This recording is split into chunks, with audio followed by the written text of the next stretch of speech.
Hari ini gue pergi ke Mall Senayan City untuk beli sedikit baju untuk gue pergi ke Bali nanti. Terus gue juga beli baju buat mama dan keponakan gue supaya mereka pergi ke Bali pakai baju baru.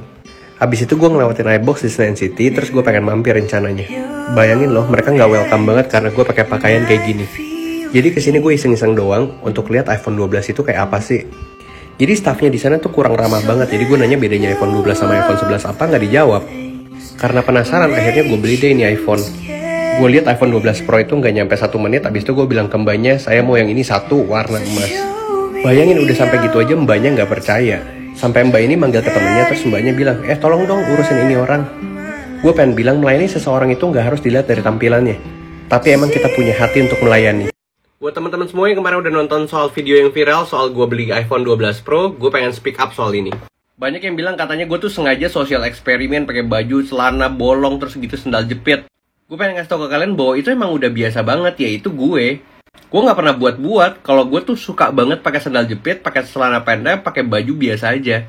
Terus banyak orang yang bilang itu gimmick, terus cuma sengaja untuk social eksperimen, terus ngejatuhin salesnya. Nggak lah, ngapain? Dan juga yang kedua, gue tidak memojokkan salah satu brand atau salah satu pihak. Cuman emang kebetulan aja pas gue lagi beli iPhone 12. Dan gue bilang nggak semuanya kayak gitu. Contohnya di bulan Agustus gue pergi ke salah satu showroom Mercy di Pluit. Gue kesana naik motor karena gue tahu Pluit itu macet banget. Tetep kok dilayani dengan baik dan akhirnya gue beli itu Mercedes C200 2020.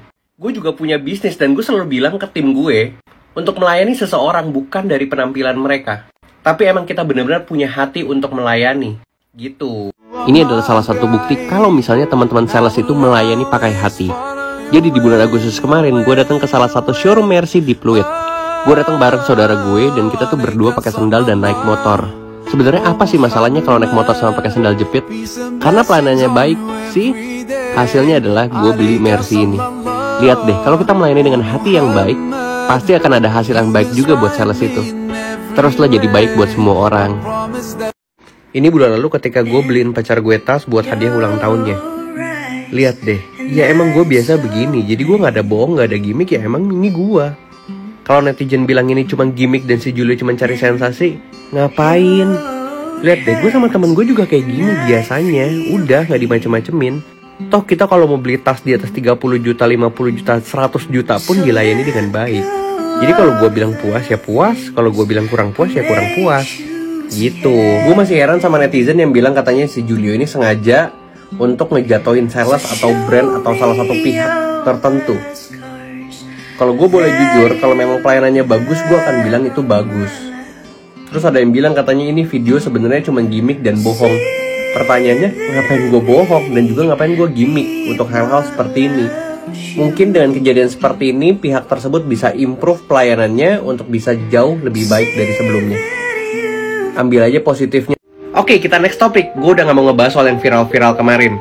Jadi gue cerita ke kalian ya, kenapa gue tuh demen banget pakai baju-baju biasa kayak gitu. Baju kaos, celana pendek, sendal jepit. Kalian tahu nggak kenapa? Ya karena sebenarnya kerjaan gue tidak mengharuskan untuk memakai pakaian seperti itu. Jadi gue udah biasa kayak santai gitu. Bahkan kalian lihat deh, 2 tahun yang lalu gue pakai celana yang sama yang kemarin gue viral waktu beli iPhone. Karena gue sebagai eksportir, gue menghabiskan kayak banyak waktu gue tuh setiap hari di pabrik. Jadi ya temen gue, ya karyawan-karyawan gue juga. Menggunakan penampilan yang sederhana membuat mereka nyaman dekat gue. Jadi tidak ada jenjang antara bos sama karyawan. Ya gue harus tahu diri juga, kalau gue ketemu sama Pak Menteri atau gue ketemu sama bos-bos besar ya harus rapi. Jadi kalau buat gue, berkat yang paling besar yang bisa gue punya adalah ketika gue ketemu sama orang-orang biasa aja, mereka nggak malu dekat gue. Tapi kalau gue ketemu sama orang-orang kaya, mereka juga tidak memandang gue rendah. Supaya dimanapun gue berada, gue tetap bisa jadi dampak buat orang lain. Gitu.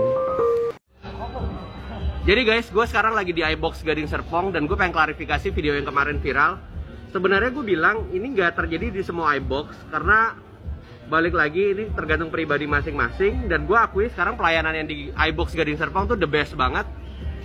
Tuh, menurut Mas, kira-kira gimana? Soal mengenai video yang sempat booming itu ya Kak? Iya, video yang booming kemarin gimana? Kalau itu buat kita pribadi, apa ya, lebih ngoreksi lagi sih soal mengenai pelayanannya. Tapi itu pun kalau misalkan keadaan kredit ya kita maklum aja. Kalau misalkan lagi keadaan rame, terus kalau kita ngambil yang lain kan. Tapi kalau misalnya keadaan sepi, kita selalu memaksimalin customer yang datang, yang masuk ke iBox dengan pelayanan yang eksklusif kayak gitu. Oke, siap. Jadi nggak semuanya, saya lihat di Gading Serpong semuanya oke kok, nggak ada masalah, pakai sendal jepit juga dilayanin, nggak masalah. Oke, jadi ini klarifikasi terakhir, gue udah males banget ngomongin yang viral kemarin. Karena menurut gue itu hanya sebatas opini customer. Dan gue ke iBox Summarecon Mall Serpong itu karena gue pengen beli chargeran. Lo tau sendiri iPhone 12 nggak ada chargerannya. Jadi gue beli ini. Bukan karena untuk marketing dan settingan, bukan, ngapain sih?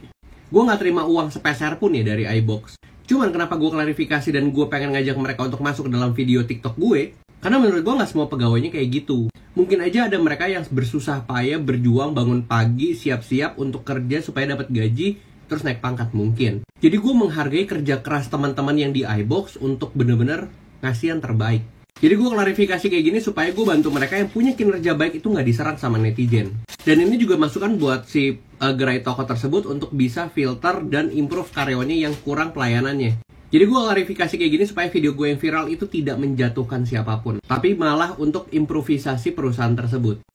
Oke, gue baru nyampe Bali, jadi gue pengen klarifikasi lagi soal video yang viral kemarin. Jadi gue mohon maaf sebesar-besarnya kalau pihak iBox merasa dirugikan. Jadi kronologinya pas gue masuk sama pacar gue itu gue harus panggil mereka dulu untuk kayak gue pengen nanya. Yes, gue yang panggil loh. Dan pertanyaan-pertanyaan yang gue sama pacar gue tanya, ya jawabannya sih kurang puas menurut gue ya. Menurut gue sih ogah-ogahan menurut gue. Makanya di video itu kan sebenarnya opini customer. Toh gue juga tetap pelanggan setianya iBox kok. Mau beli MacBook Pro Touch Bar, iPad Pro, terus udah gitu iPhone gue ada 2, gue beli semua di iBox. Jadi intinya gini sih, kalau misalnya iBox merasa dirugikan, gue mohon maaf sebesar-besarnya. Ini murni hanya pendapat customer. Gue nggak pengen viral juga di sini, ngapain ya? Pertama, gue punya bisnis yang lebih penting untuk dikerjakan.